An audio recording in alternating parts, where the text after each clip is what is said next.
ിലെ current affairs ആണ്.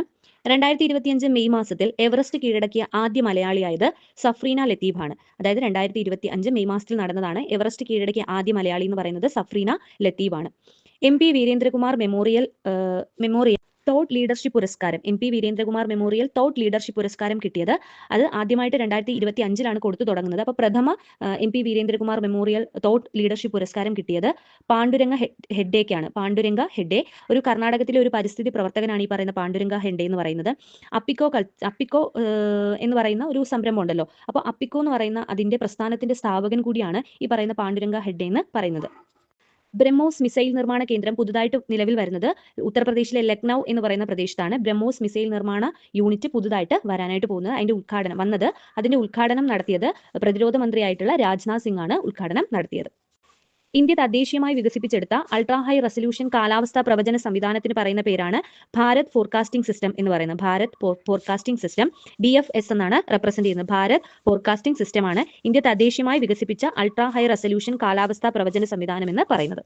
പായ്വഞ്ചിയിൽ ലോകം ചുറ്റിവന്ന ആദ്യ മലയാളി എന്ന് പറയുന്ന പട്ടം കിട്ടിയത് K ദിൽനയ്ക്കാണ്. പായ്വഞ്ചിയിൽ ലോകം ചുറ്റിവന്ന ആദ്യ മലയാളി വനിതയാണ് K ദിൽന എന്ന് പറയുന്നത്.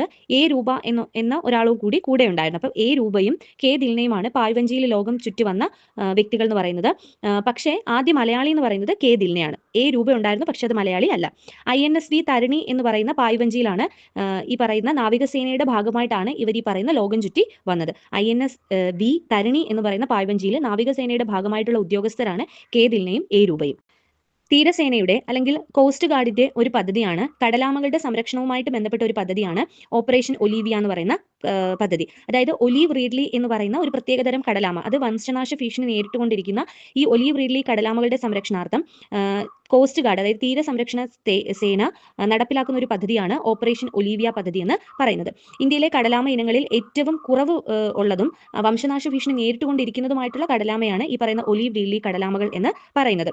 ഈ ഒലീവ് റീഡ്ലി കടലാമകളെ പറ്റി പറയുമ്പോൾ ഒലീവ് റീഡ്ലി കടലാമകളുടെ പ്രജനനത്തിനെത്തുന്ന ഒരു ഒഡീഷയുടെ ഒരു തീരമുണ്ട്, ബംഗാൾ തീരം എന്ന് പറയും. ആ ബംഗാൾ തീരമാണ് ഗഹിർമാത തീരം എന്ന് പറയുന്നത്. ഗഹിർമാത തീരം ബംഗാൾ ഉൾക്കടലിന്റെ ഭാഗമായിട്ടുള്ള ഒരു തീരമാണ് ഗഹിർമാത തീരം. അവിടെയാണ് ഒലീവ് റീഡ്ലി കടലാമകൾ പ്രജനനത്തിനായിട്ട് എത്തുന്നത്. അതുമായിട്ട് ബന്ധപ്പെട്ട് കിടക്കുന്ന ഒരു വന്യജീവി സങ്കേതമാണ് ഭീതാർകണിക വന്യജീവി സങ്കേതം എന്ന് പറയുന്നത്. ഭീതാർകണിക വന്യജീവി